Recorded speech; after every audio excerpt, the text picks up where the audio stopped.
प्रिय विद्यार्थियों, online Sanskrit class में एक बार आपका फिर से स्वागत है। हमारा प्रकरण चल रहा था समास। समास में हम अध्ययन कर रहे थे कर्मधारय समास का। कर्मधारय समास में हमने अध्ययन कर लिया था विशेषण विशेष कर्मधारय समास का और उपमान उपमेय कर्मधारय समास का अध्ययन कर रहे थे। वहीं से एक बार पुनः शुरुआत करते हैं, देखिएगा। उदाहरण था आपका मुख कमलम।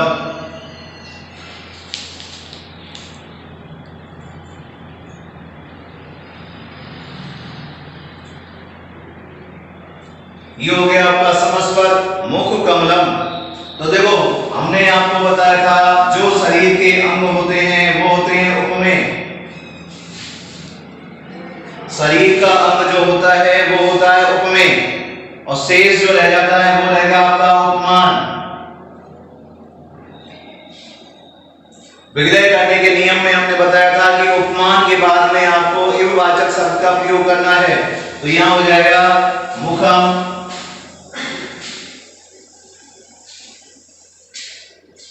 मुखम, कमलम एव, मुखम कमलम एव। अगला उदाहरण देखते हैं।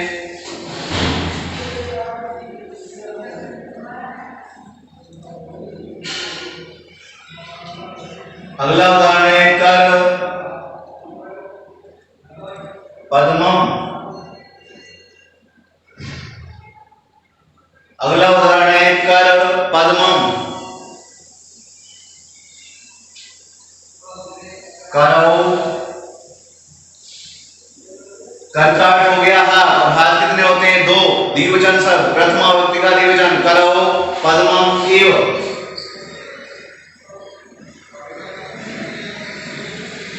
पद्मम एव।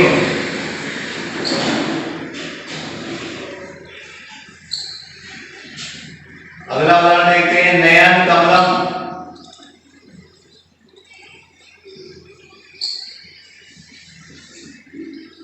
अगला उदाहरण है नयन कमलम। आंख भी दो होती है, नयने कमलम एव। नयने कमलम एव। उसके बाद आते हैं, वैसे हमारे कोर्स में दो ही कर्मधारय समास है, विशेषण विशेष और उपमान उपमेय। अगर हमारी पाठ्य पुस्तक में एक समास और दे रखा है, इसका अवधारणा कर्मधारय। तीसरा जो दे रखा है वो दे रखा है अवधारणा, अवधारणा पूर्व पद, पूर्व पद कर्मधारय।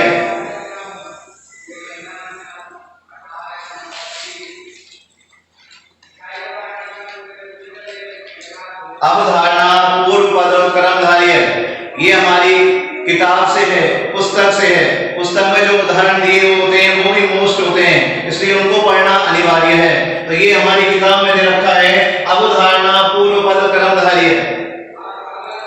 अवधारणा पूर्व पद कर्मधारय। विग्रह करने का नियम, विग्रह करने का नियम।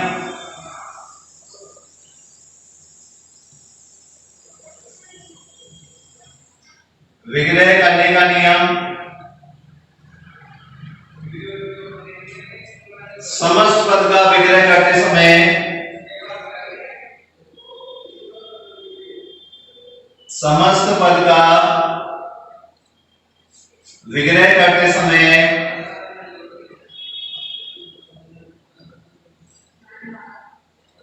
विग्रह करते समय पूर्व पद के बाद, पूर्व पद के बाद एववाचक शब्द का प्रयोग करते हैं। एववाचक शब्द का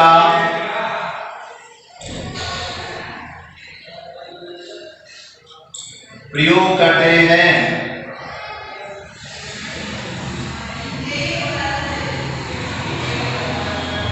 एववाचक शब्द का प्रयोग करते हैं।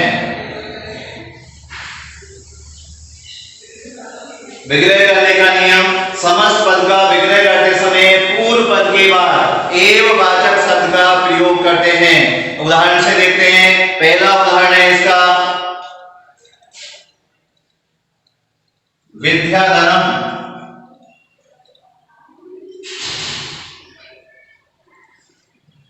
विद्याधनम, विद्याधनम में देखिए जो विद्या है, विद्या विद्या जो है वो है आपका पूर्व पद, धनम जो है वो है आपका उत्तर पद। विद्या क्या हो गया? पूर्व पद। धनम क्या हो गया? उत्तर पद। अब हमें किसके बाद में एकवाचक शब्द का प्रयोग करना है? विद्या के बाद में। किसके बाद में? विद्या के बाद में। यहां देखिए, विद्या एव धनम, विग्रह क्या हो जाएगा इसका? विद्या एव धनम, विद्या एव धनम। विद्या धनम का क्या विग्रह हो गया? विद्या एव धनम।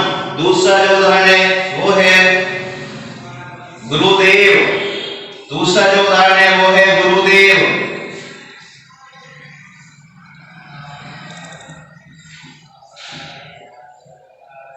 गुरुदेव, तो देखो गुरु में पूर्व पद हो गया गुरु और देव में हो गया उत्तर पद देव। गुरु तो हो गया आपका पूर्व पद, देव हो गया उत्तर पद। देव क्या हो गया? उत्तर पद। विग्रह करने का नियम क्या लिखाया कि पूर्व पद के बाद में आपको एववाचक शब्द का प्रयोग करना है। पूर्व पद के बाद में आपको एववाचक शब्द का प्रयोग करना है। तो यहां हो जाएगा गुरु एव देवे। तीसरा उदाहरण देखते हैं, तपोधन। तीसरा उदाहरण है तपोधन या तपोधनम। तपोधन या तपोधनम कोई सा भी दे सकता है। तपोधन, तो यहां हो जाएगा तपे एव धनम, तपे एव धनम। दोबारा देखिए, विद्याधनम, विद्या एव धनम। गुरुदेव, गुरु एव देव। तपोधनम, तपे एव धनम। वेद सम्मत,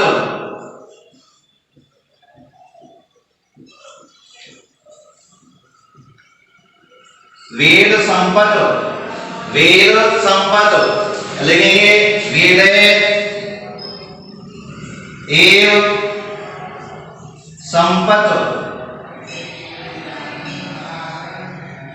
वेद एव संपत, वेद एव संपत।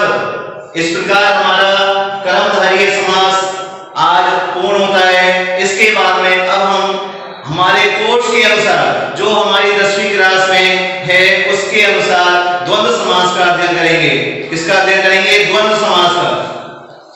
देखें,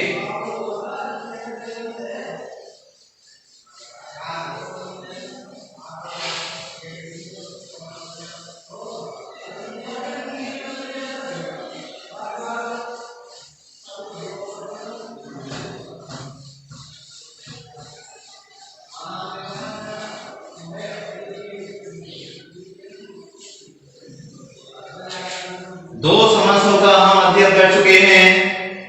पहला समास था अव्ययीभाव समास,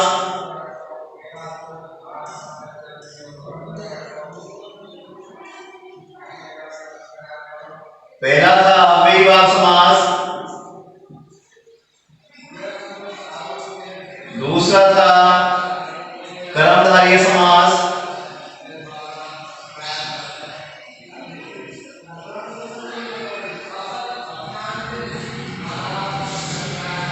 और तीसरा है द्वंद्व समास।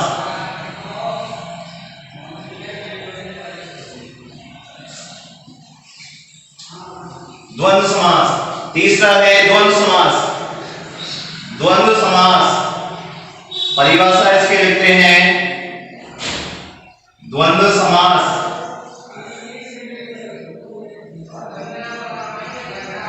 इसकी परिभाषा होती है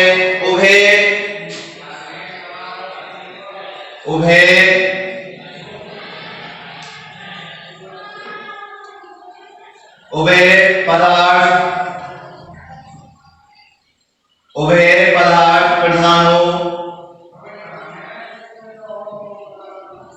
या प्रधाने द्वंद्व।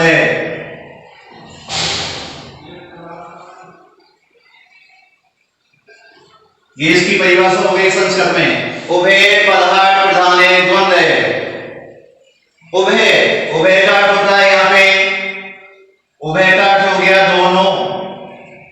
उभय का क्या अर्थ हो गया? दोनों। इस उभय का अर्थ हो गया यहाँ पे दोनों। पदार्थ का अर्थ हो गया पद। इस पदार्थ का क्या अर्थ हुआ यहाँ पे? पद, दोनों पद।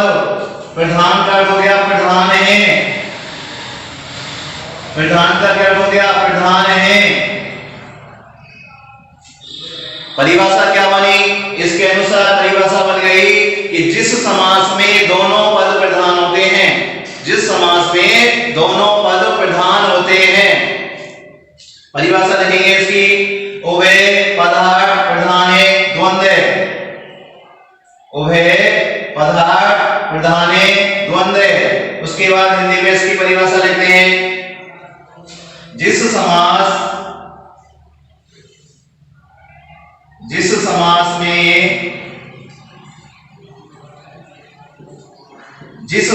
में दोनों पद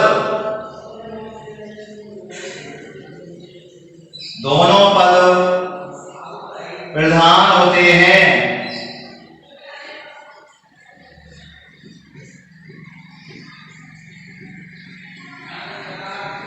जिस समास में दोनों पद प्रधान होते हैं उसे द्वंद्व समास कहते हैं। उसे द्वंद्व समास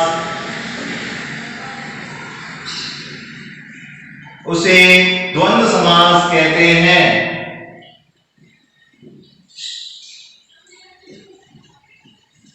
उसे द्वंद्व समास कहते हैं।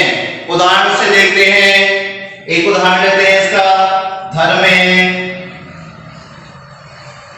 चे अर्थे चे। धर्मे चे अर्थे चे। यहां पूर्व पद हुआ धर्म, उत्तर पद हुआ अर्थ। दोनों ही प्रधान हैं। दोनों पद क्या हैं? प्रधान है। यहां धर्म ये प्रधान है, यहां अर्थ ये प्रधान है। तो क्या बन गया इसका? धर्मार्थौ। धर्मार्थौ।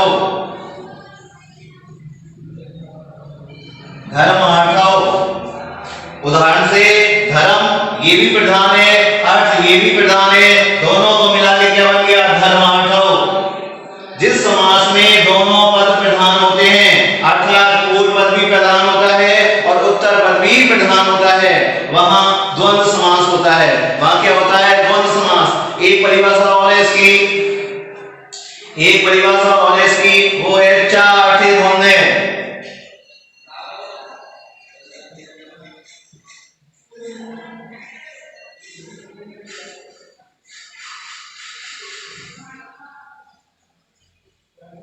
दूसरी जो है वो है चा अर्थे द्वंद्व, यानी चे के अर्थ में भी द्वंद्व समास होता है। चे के अर्थ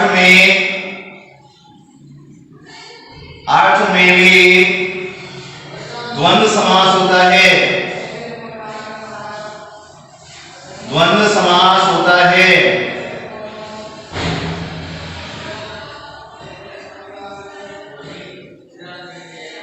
चे के अर्थ में भी द्वंद्व समास होता है। चे के अर्थ में भी द्वंद्व समास होता है। और भी देख सकते हैं इसमें, जहां पर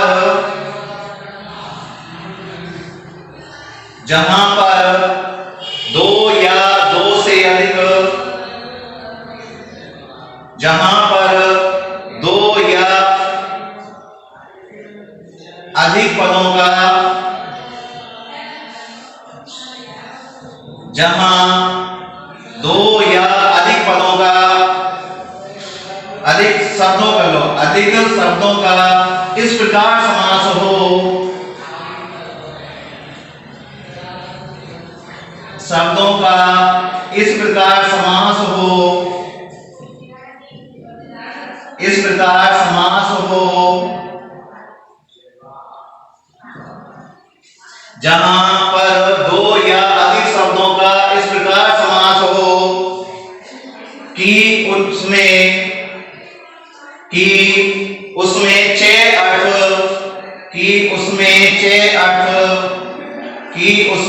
छह अर्थ छिपा हुआ हो,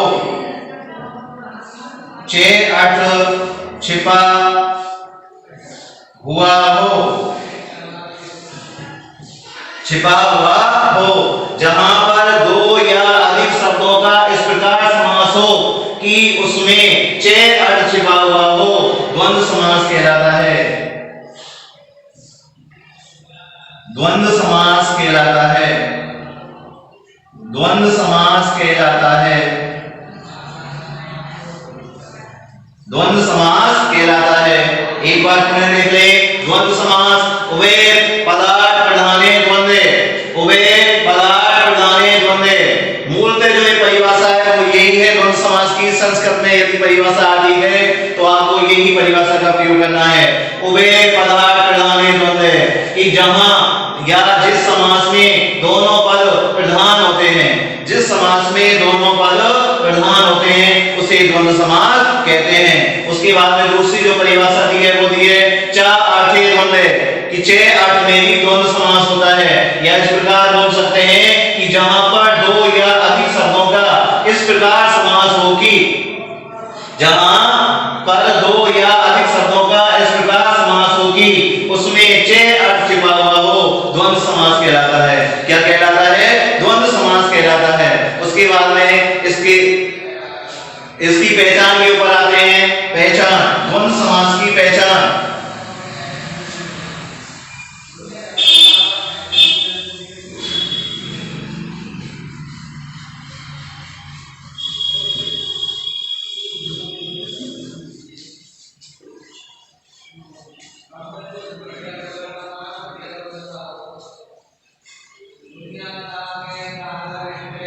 द्वंद्व समास की पहचान।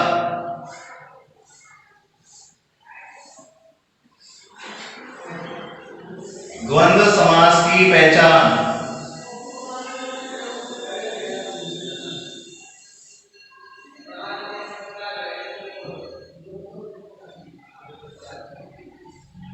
द्वंद्व समास की पहचान। द्वंद्व समास की जो पहचान है वो होती है छह। क्या होती है? छह। ये इसकी पहचान हो गई छह। द्वंद्व समास की पहचान क्या हो गई? छह। बीच में आएगा छह। बीच में क्या आएगा? छह। उसके बाद में है द्वंद्व समास के भेद। द्वंद्व समास के भेद।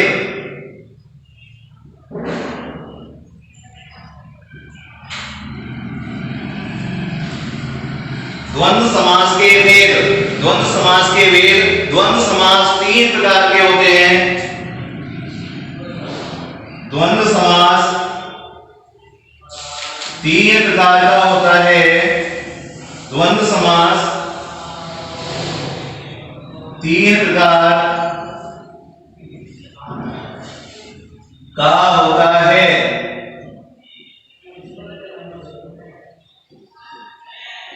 द्वंद्व समास तीन प्रकार का होता है।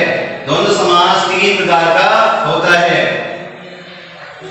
तीन प्रकार का होता है। पहला है इतरेतर द्वंद्व।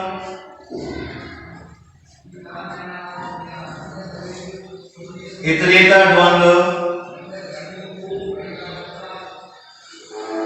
दूसरा है एक शेष द्वंद्व।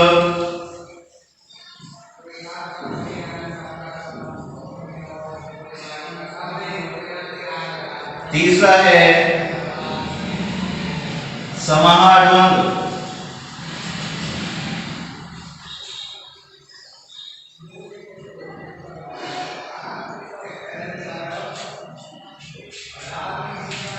द्वंद्व समास की पहचान हो गई छह। बीच में क्या उसके बाद में इसके भेद। द्वंद्व समास 3 प्रकार का होता है। कितने प्रकार का होता है? 3 प्रकार का। पहला है इतरेतर द्वंद्व, दूसरा है एक शेष द्वंद्व, तीसरा है समाहार द्वंद्व। तीसरा क्या है? समाहार द्वंद्व। सबसे पहले हम पढ़ते हैं इतरेतर द्वंद्व। सबसे पहले क्या पढ़ते हैं? इतरेतर द्वंद्व। सबसे पहला है हमारे पास में इतरेतर द्वंद्व। पहला लेते हैं इतरेतर द्वंद्व। इतरेतर द्वंद्व समास।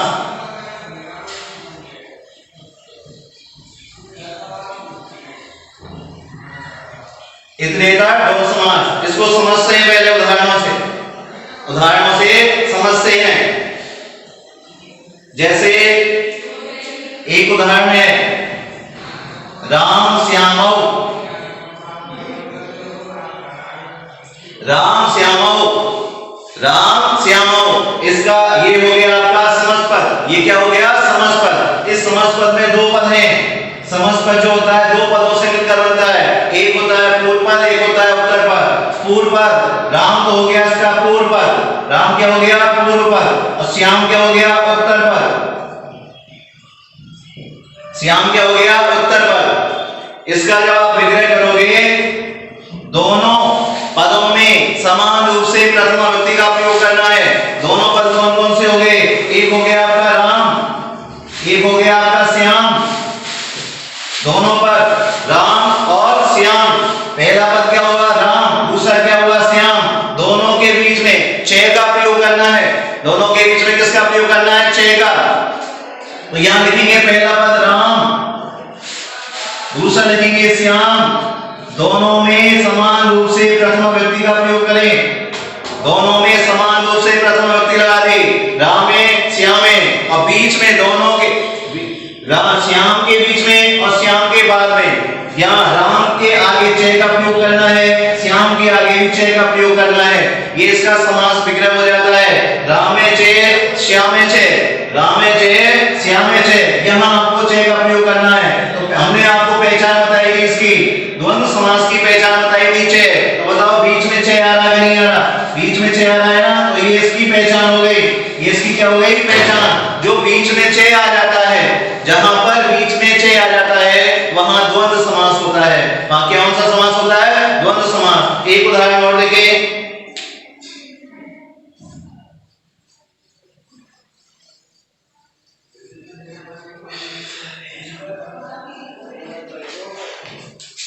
दूसरा उदाहरण देखिए इसका, राम सीते। राम सीते, राम ये तो हो गया पूर्व पद, ये तो क्या हो गया? पूर्व पद। सीते ये हो गया उत्तर पद, ये क्या हो गया? उत्तर पद। दोनों पदों को लिखेंगे तो पूर्व पद में तो क्या है? राम। पूर्व पद में तो क्या है? राम। उत्तर पद में क्या है? सीता। पूर्व पद में क्या है? राम, उत्तर पद में क्या है? सीता। दोनों को लिखो। रामे, इधर को राम लिखना है, इधर आपको सीता लिखना है। बीच में चे का प्रयोग कर देना है। बीच में किसका प्रयोग कर देना है? चे का। और दोनों में प्रथमा विभक्ति का प्रयोग करना है। तो राम की प्रथमा विभक्ति का एकवचन हो गया रामे, और सीता की प्रथमा विभक्ति का एकवचन हो गया सीता। क्या हो गया? सीता। तो यह हो गया रामे चे सीता चे, रामे चे सीता चे, रामे चे सीता चे। अब देखो इसका समस्त पद जब हम बनाते हैं तो वो कैसे बनाते हैं? राम जो पहले आ रहा है उसको पहले लिख लीजिएगा। ये जो राम है जो पहले आ रहा है यानी पूर्व पद को पहले लिखें। पूर्व पद का अर्थ हो गया पहले लिखना है। जो चे आ रहे हैं उनको हटा दें, चे आते हैं उनको हटा देते हैं। और जो दूसरा यानी उत्तर पद पे जो पद आ रहा है, उत्तर पद पे आ रहा है उसको लिखिएगा। और उसका आपको लिखना है द्विवचन। उसका आपको क्या लिखना है? द्विवचन। द्विवचन कब करना है? जब हमारे पास में 2 होते हैं। जब हमारे पास में क्या होते हैं? 2 पद होते हैं या 2 शब्द होते हैं तो हमें द्विवचन का प्रयोग करना है। और 2 से अधिक हो जाएंगे तो हमें बहुवचन का प्रयोग करना है। द्वंद्व समास हमेशा द्विवचन या बहुवचन में होता है। द्वंद्व समास हमेशा द्विवचन में या बहुवचन में होता है। द्वंद्व समास हमेशा द्विवचन में या बहुवचन में होता है। तो जो इसका समस्त पद आएगा, द्वंद्व समास का जो समस्त पद आएगा वो या तो द्विवचन में होगा या बहुवचन में होगा।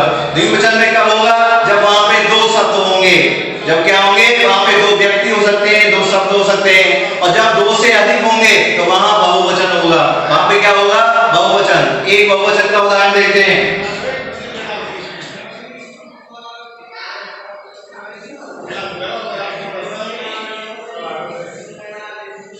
एक बहुवचन का उदाहरण देखते हैं।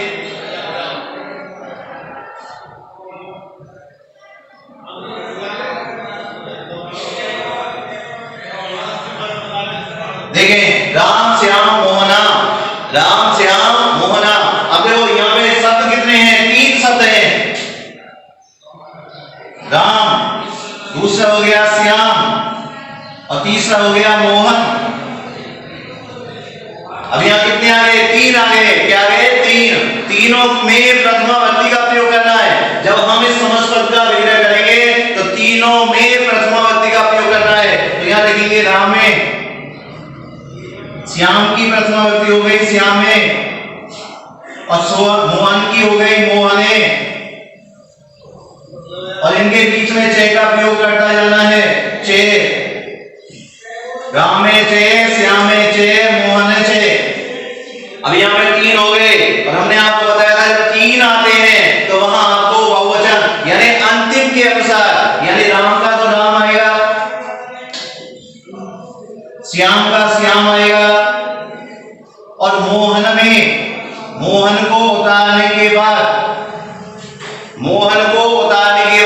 यानी जो द्विवचन और बहुवचन लगाते हैं वो अंतिम वाले में ही लगाते हैं। जैसे राम सीते वाले उदाहरण में सीता आई थी, और इसमें कौन आ रहा है? मोहन। तो मोहन में हमें बहुवचन का प्रयोग करना है। तो यह हो जाएगा राम, श्याम का श्याम, और मोहन का क्या हो गया?